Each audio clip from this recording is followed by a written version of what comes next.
If Jalen Ramsey returns to the Rams, there's a reason we're going to have to wait. LeBron James' agent says he doesn't know the players' plans yet, and college football commentators are getting a crash course on USC and negotiation, which you already learned here first. Good morning. I'm James, and this is your daily dose of sports and snark for the greatest sports city in the world, Los Angeles. This is the Faithful Angelenos Morning Report. It's May 23rd, 2025. Welcome back to the Sanctum Sanctorum of LA Sports. By the time you see this clip, I'm going to be on a plane heading north for work for the weekend, which sucks. But again, what doesn't suck is talking about the glory of LA sports. And if you like being in the know about LA, clickety-clack the like button. Clickety-clack the subscribe button. There's a notification bell. Hit that. It'll let you know when we drop new content. Sharing is caring. Let people know we exist. And by all means, comment. Now, before we go through the news and notes, a very quick look at the scoreboard.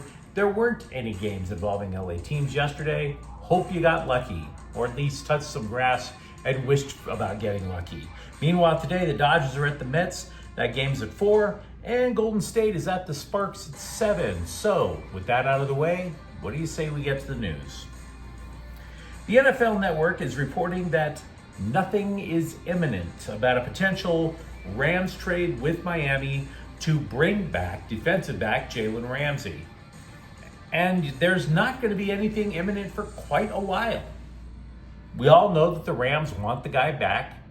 We know they sent him away because they were in cost-cutting mode, trying to get under the cap. And of course, now they've got all this great young talent. Maybe they're one player away, as the cliche goes, and Ramsey would just fit like a glove, being that multi-purpose star defender that the Rams utilized when they won their Super Bowl.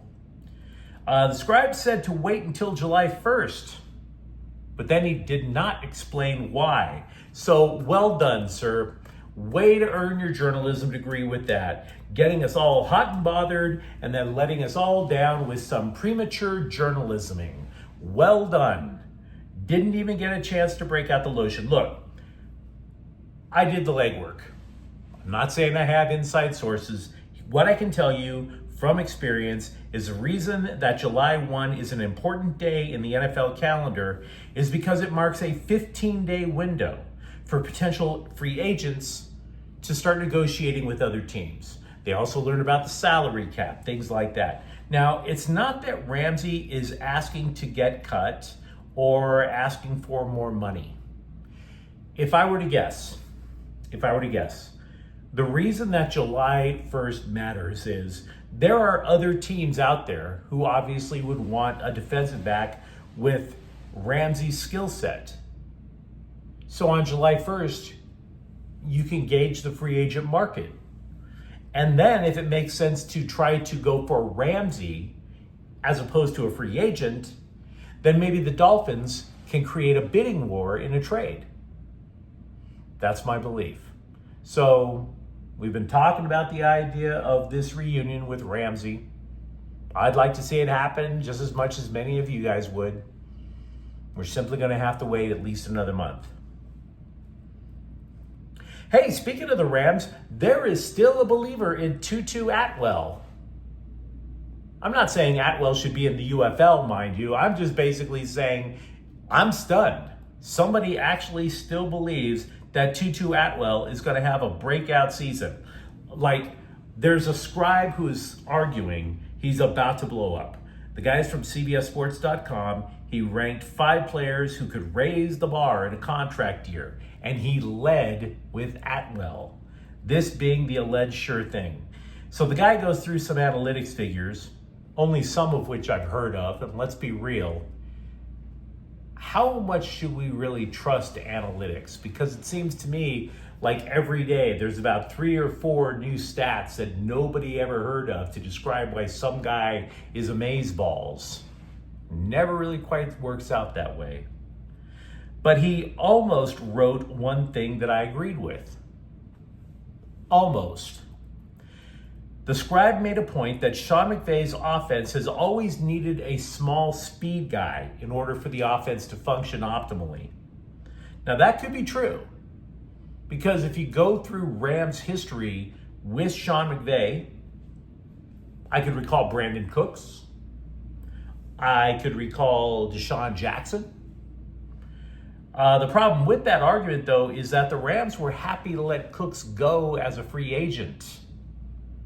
And if you might recall, they cut Jackson halfway through the year that he was there.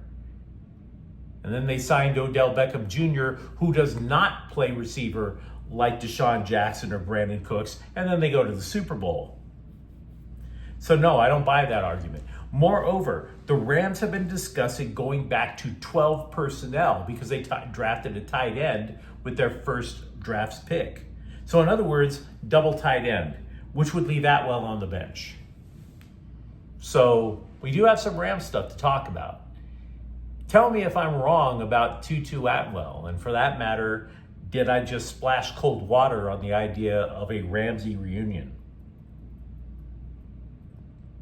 Meanwhile, with the Lakers, LeBron James' agent, Rich Paul, said he doesn't know if his client is returning next year, if he's opting out, if he's, I don't know, deciding to transition and dominate the WNBA.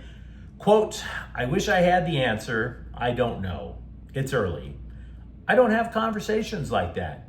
I go into each year like he's continuing to play. I never even talk about that, unquote. Do you buy that? Do you really? I don't know about you, but I just don't think playing this game every offseason is particularly worthwhile, right? Baseball scribes have been trying to get Dodger fans like us to clutch our pearls every offseason about the future of Clayton Kershaw, and yet Kershaw keeps returning. And you look at LeBron James, and why would he leave? If he leaves LA, he leaves the contract. Sure, he can opt out of the contract, but he would opt out theoretically for more money from the Lakers.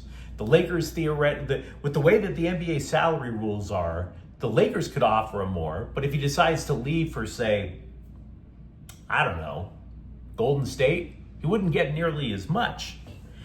In other words, if James retires, he would leave $52 million on the table for a roll of the dice. And by the way, nobody believes James is leaving either, because the Lakers drafted his son.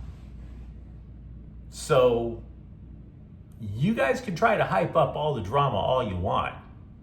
We've seen this movie before. We saw this movie last summer. There's no plot twist that anybody sees coming, guys. I'll be happy to, if I turned out to be wrong, I'll be happy to admit it. But you really think I'm wrong? Of course you don't. Not that I'm perfect about everything, but come on. Nobody really thinks LeBron James is leaving. One of the worst aspects of sports journalism is reporting on NBA trades that almost went down. It's completely pointless. Hey, my team almost signed this free agent. Yeah, but you didn't. Hey, my team almost won. Yeah, but you didn't. Who cares if you almost traded for somebody? I mean, it's so challenging to execute a trade in the NBA. There was this guy over in New York, a scribe. He was terrible at his job. Peter Vesey. He wound up getting a gig on NBC. He had a long-time gig with USA Today. And all he ever wrote about were trades that almost happened, which were ridiculous. It's not breaking news to say something didn't happen, right? The sun didn't just all of a sudden drop in the middle of LA and scorch us all to cinders. We didn't get incinerated by the sun. That's not breaking news. And neither is saying, as Dave McMenamin of ESPN is reporting, that the Lakers almost traded for Atlanta's Onyeka Okongwu. That is not a scoop. GMs are calling each other every day, gauging potential trades. And they never happen because it's idle chatter. It's not a scoop.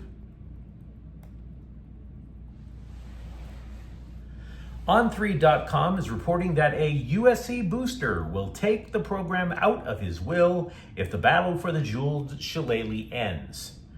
I don't think it matters that much considering the money that they're getting from the Big Ten, but you know what? Notre Dame is damn sure running to the Basilica of the Sacred Heart and lighting about 5 million candles, hoping that more of these stories surface. Because Notre Dame and USC, the possibility of that rivalry ending has been generating some news. Many people claim to hate that they say I told you so, and they're obviously insincere. And the reason that I hate to say I told you so is because it's only a matter of time before I say something dumb. But I will tell you this about USC and Notre Dame, about the rivalry.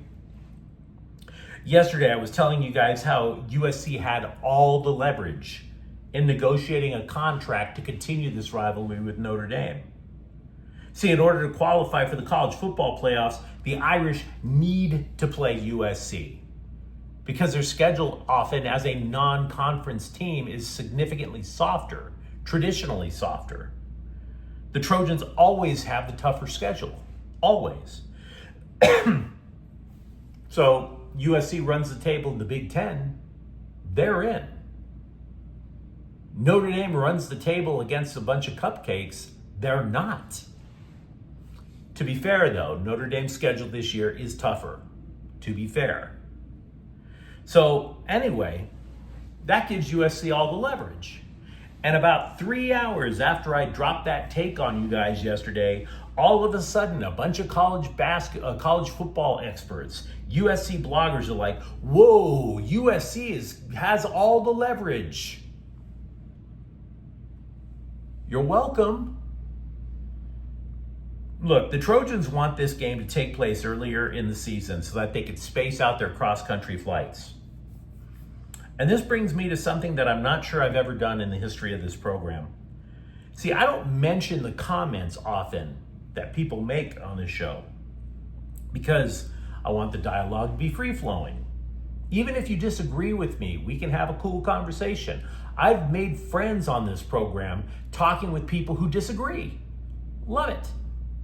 But there was one opinion yesterday that I found particularly stupid. Quote, trash take, SC ducking ND because they are soft. Fascinating. Fascinating idea.